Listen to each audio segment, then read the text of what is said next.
This is the Good Neighbor Podcast, the place where local businesses and neighbors come together. Here's your host, Scott Howell. Hello, good neighbors, and welcome to the Good Neighbor Podcast, brought to you by the Friends and Neighbors group of the greater Chattanooga area. My name is Scott Howell, of course, and I'm your host for today. A lot of people ask, what is the purpose of this Good Neighbor Podcast? What's it all about? Well, what we want to do primarily is to bring awareness to the residents of our community of locally owned and or operated businesses in the greater Chattanooga area, and of course, including Cleveland all the way down to Dalton, Georgia. And, small businesses are the backbone of our communities, and they need our support. And as I like to say, every local business has a story to tell, and we just try to help them shout it from the rooftops.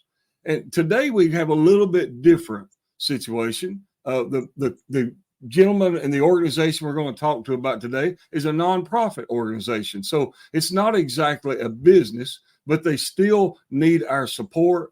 And these type of organizations are also part of that backbone of our community.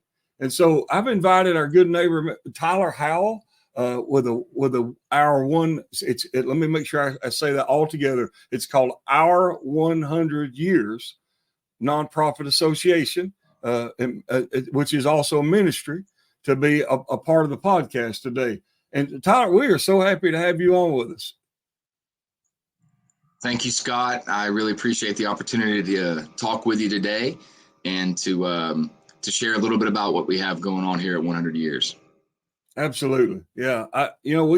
We've been talking about how we wanted to start, showcasing some nonprofit agencies, and it's kind of unique that you're one of the first that has, been on the podcast with us. I think I had talked to one before, but didn't realize they were a nonprofit and a nonprofit group until we got into it.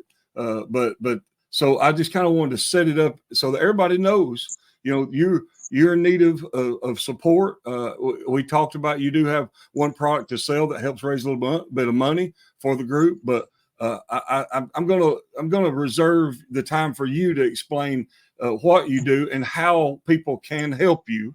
I want you to talk to us about that too, and whatever that looks like, and so we all can know. Okay. So, but before we dive into our 100 years, would you mind sharing with us a little bit about yourself and your family? Yeah, absolutely. I'm from the Chattanooga area. I was born and raised here. I lived in Nashville and in Chicago for most of my 20s while I was working on my degrees. I met my wife, who's from Texas. Lindsay's her name. I met her in.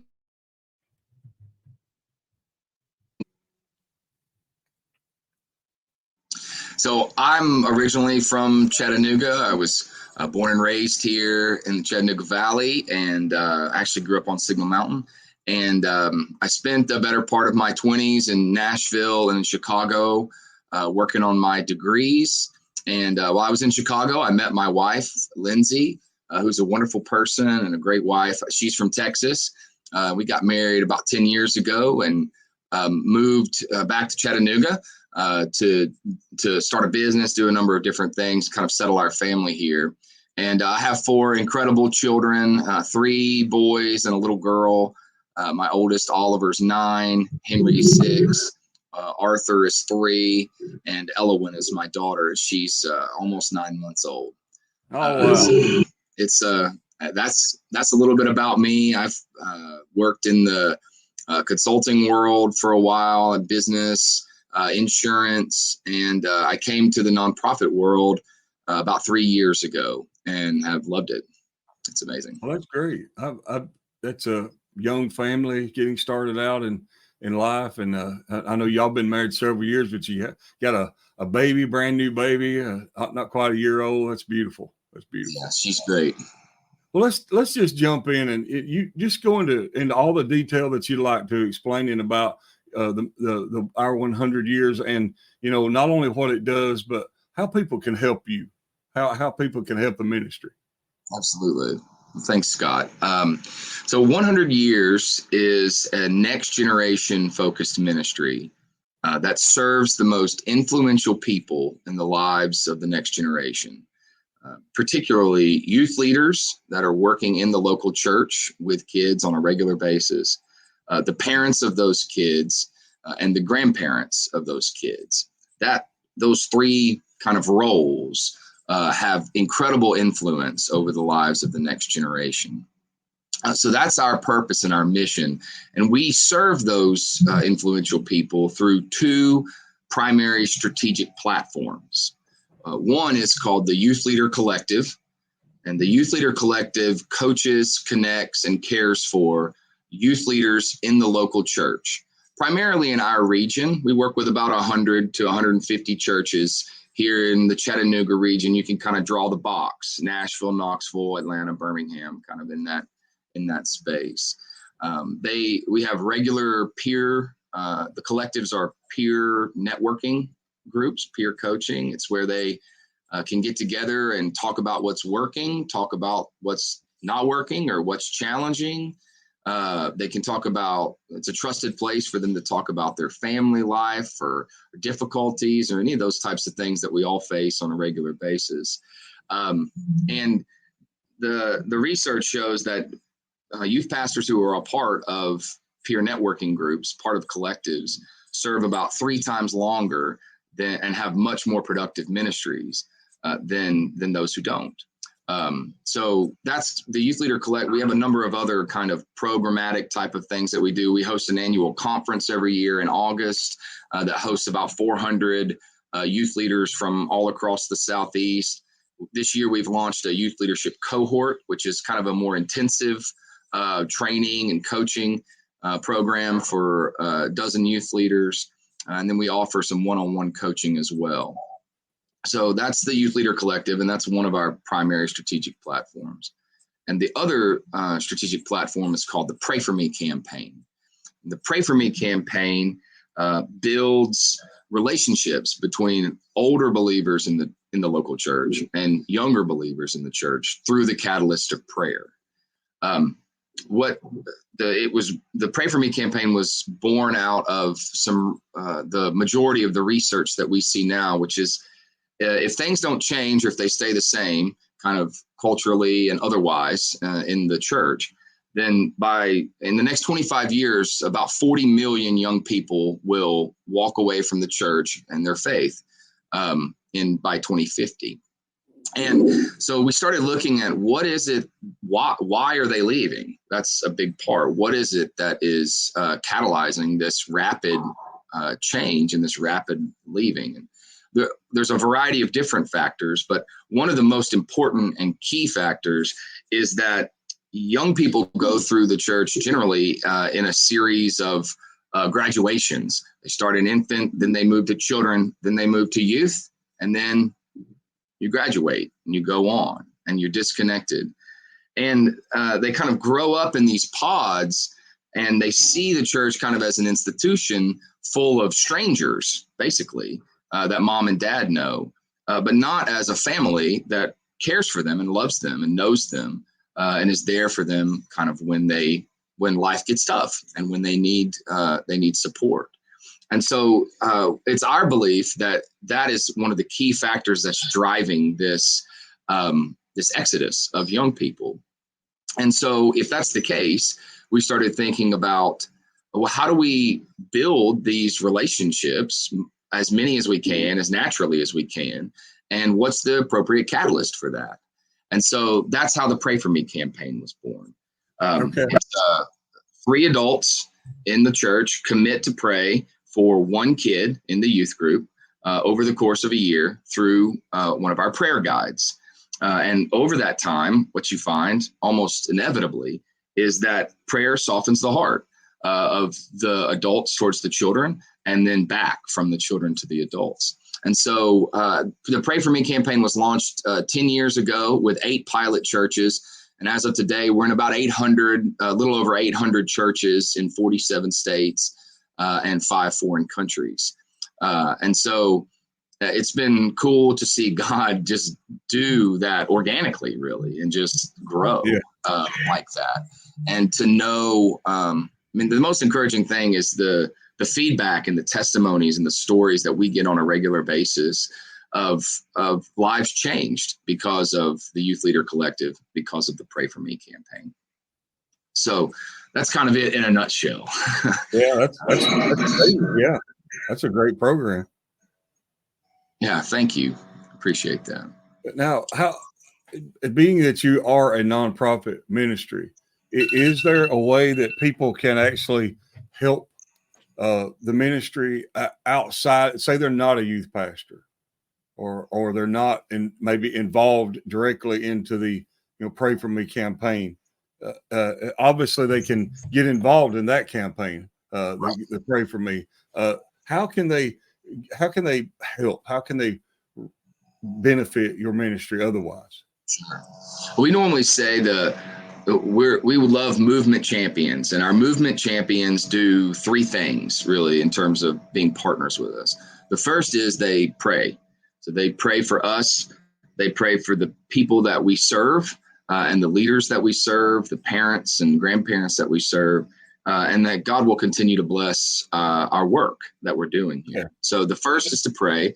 The second level of partnership is advocacy. So pray, advocate.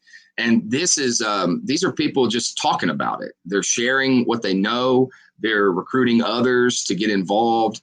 Maybe they're buying prayer guides and giving them to people, or getting them from us and giving them to people. They're just spreading the word and spreading the knowledge of what we're doing as far and wide as they can. So pray, advocate, and then the third is give. So we are a nonprofit. We have financial partners. We have a mixed kind of model: churches, foundations, individuals, families, all sorts of different people support us in many different ways. And we're very thankful for that. And so giving is an easy way to partner as well. So pray, advocate, and give. Okay. Tyler, I was raised in church and going to church, and prayer is definitely something that I know in my own spiritual life that you can't do too much of. That's for sure. Prayer is very important in all of our lives. When you talk about young people leaving the church, I think about when Jesus walked the earth, and people flocked to him because of the miracles that he did, because of the words that he said were so revolutionary, and they flocked to him. And I think sometimes, I think maybe that's where the church of today is kind of losing ground, is because we've become so divisionary. We've become so against everything and against. I don't mean that like everybody, but there's just a theme. Like we feel like we have to be against everything. We have to speak out against some. But Jesus, he spoke out against things when he was confronted with them. But pretty much he promoted. He loved people. He loved people. That's what he promotes, love. And sometimes I think that's what we've done. We just need more Jesus in.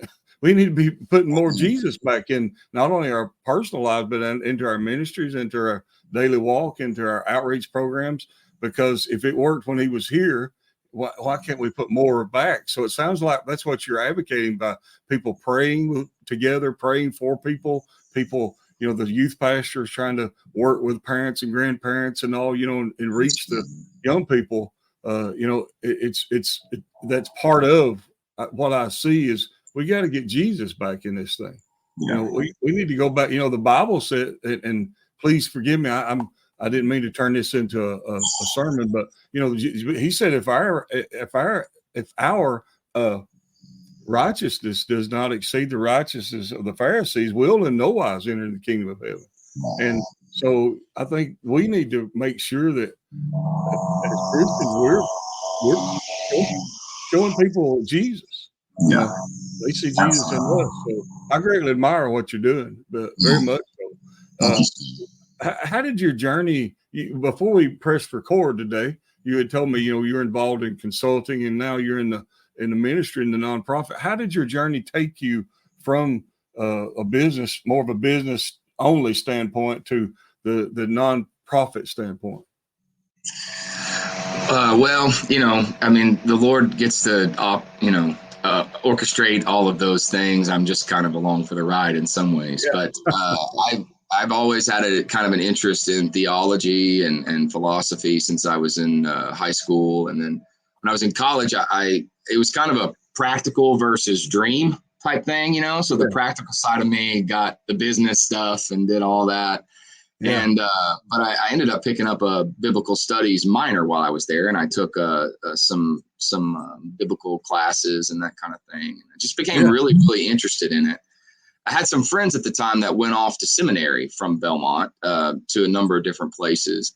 And it was 2009 when I graduated. I didn't really have a job lined up. The economy wasn't super great or anything. I started to apply to different seminaries. I just felt called to do that. And I got accepted at Trinity Evangelical Divinity School, which is on the north side of Chicago. And I was young too. And so I thought, man, moving to Chicago and living in a big city and doing this is going to be great. They offered me a good scholarship. And so I took it and I went there. And so I got my master's of divinity while I was up there. And so there's always kind of been this hybrid mind for me. Yeah. There's this kind of business type, organizational type piece, but there's also this biblical and kind of scriptural and that kind of thing part of it's like a Jekyll and Hyde type thing at times. Yeah. And so at first I wanted to do consulting. I liked what I was doing, and I made money doing it, and so I enjoyed kind of doing it. But just slowly, I started having more children, and we got more involved at church. And just over time, the things that I was doing were less fulfilling, and they weren't really. I just wasn't exactly what I wanted, And God kind of created that rub for me in my heart. And so a few years ago, this position opened up. And I'm technically the director of development, but in a small nonprofit, you wear a lot of hats. So communications, marketing, there's some systems pieces, CRM, all that kind of stuff. Yeah. And so it's a nice kind of blend of Mr. Jekyll and Hyde. There's business kind of pieces that you think about and you kind of work on. But it's kind of undergirded each day by this missional purpose that I know that, what the people who are using the Pray For Me campaign and the youth pastors that we're investing in every day, their lives are different. And they're hopefully better. Generally, if they know God more and if they're closer to Him, then they're better because of our work. And so that's been really rewarding. It's been really rewarding. I can tell you have a servant's heart, and usually somebody who has a servant's heart has endured some hardships and life challenges. Would you care to share anything with us that you maybe went through that helped develop that heart? I guess we could look back at everybody's life, and there's challenges and little things. So I wouldn't consider anything in my life to be particularly challenging or overly challenging. Okay. But I come. My parents were divorced, so you overcome that, and challenges and difficulties as you're growing up, you overcome that, and injuries and those physical ailments. Paul talks about that, the thorns in the flesh that we all suffer, and we overcome that. And it just last year has been a year of a lot of prayer. And my wife, when she was pregnant with Elowen, had this random infection get caught in her eye, and it was 3 days of not knowing if she was going to be able to see, and that kind of stuff. And so that'll put you on your knees, won't it? I wouldn't consider anything that I've been through in my life exceptionally overly challenging, other than life is challenging, and it's challenging for all of us. And so the only thing that I know how to do is just pray and stay close to God, and to keep going, never quit, and just keep going. Yeah. And somebody was encouraging me one time, and they said, "Whatever you do, hold on." And I told That's right. I told him, I said, that kind of reminds me of a Three Stooges episode. I said, so there was an episode where this hypnotist hypnotized Mo, Larry, and Shemp, and they walked out on a flagpole up sticking straight out of the side of a building, and 90-degree angle. And all of a sudden, they woke up, and Larry and Mo got back in, but Shemp was still hanging out there. And one of them hollered out at him and said, "Shemp, whatever you do, hold on." Hold on. And Shemp hollered back and said, "What else am I going to do?" Sometimes when life hits us, that's all we can do. Just hold on till help gets there. That's right. But so, if there was one thing, Tyler, that you wish that people knew about Tyler Howell and our 100 years ministry, but they probably wouldn't know it unless you told them, and you would like to shout it from the rooftops, what would it be? It's that we're doing something here that is unique. There's very few other organizations that serve youth pastors in the way that we do. And there's effectively none that I know of that can build and catalyze relationships in the local church like the Pray For Me campaign does. And we kind of float in some ways under the radar. It's hard to think when you're in 47 states that you're kind of under the radar, but in some ways we are. And I think that people don't know the kind of critical nature of what we're doing and how it's attacking something and speaking to something that is it's very critical. If it's not done right or well, then kind of the other things that we do around it kind of fall apart too. It's almost like the center spoke on a wheel. And if it collapses, then the rest of the wheel collapses. Right. And so I think that's the main thing. And we're trying to change that. We're working on getting more awareness and visibility for what it is that we're doing. But what we're doing is critical and it's unique. And I think that's in some way that the Good Neighbor podcast can benefit that as well. I hope we can help get the message out. Maybe you can use the podcast in some of your marketing efforts too, where somebody might sit down and take the time to listen to a 20-minute video and see what you're all about. Absolutely. So, yeah. Appreciate that. Could you share with our listeners how that you can be contacted, whether they want to, donate or whether they want to get involved in the Pray For Me campaign, or whether it's a youth pastor or a church that wants to contact you regarding that part of the program? How could they reach you online or offline? Absolutely. I use LinkedIn. So if anybody wants to connect with me, Tyler Howell, you can find me out there. It's my bald bearded head up there on it. So you can connect with me there.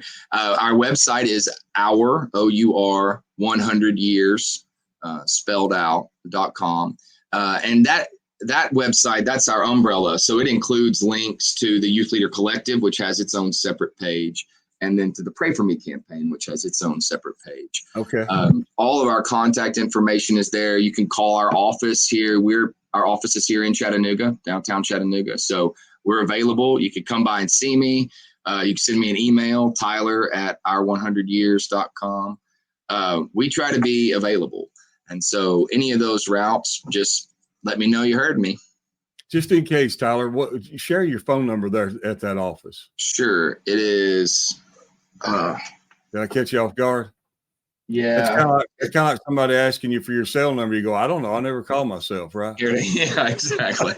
It's area code 423-648-7937. That's our office line. All right. Just in case somebody wants to give Tyler a call and absolutely, and you don't have immediate access to the internet, then that way you can give him a buzz there at 648. One more time, 648-7937.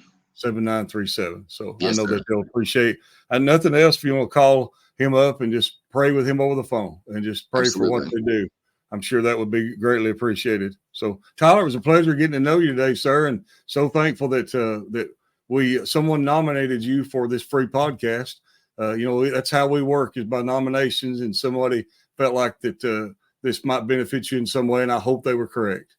That's awesome. Thank you so much for having me, Scott. I really appreciate what y'all are doing, and thank you. My pleasure.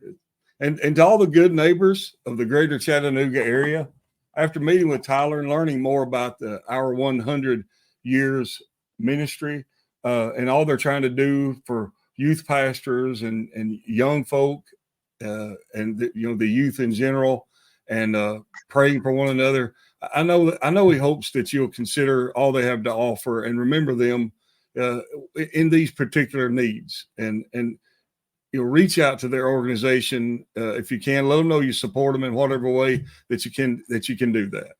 And before ending this episode, I'd like to thank you all, the listeners, for taking time out of your busy day to visit with us at the Good Neighbor Podcast.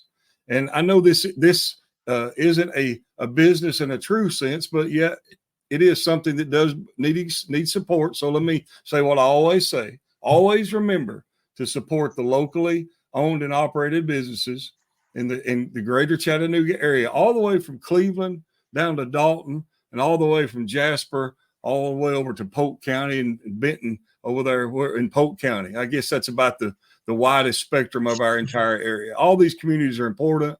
I wish I had the time to mention every name, but every small business, every nonprofit, they're all important in all of our communities. This is Scott Howell with the Friends and Neighbors Group. Everyone go out and make this a remarkable day. Thank you for listening to the Good Neighbor Podcast. To nominate your favorite local businesses to be featured on the show, go to gnpcleveland.com. That's gnpcleveland.com or call 423-380-1984.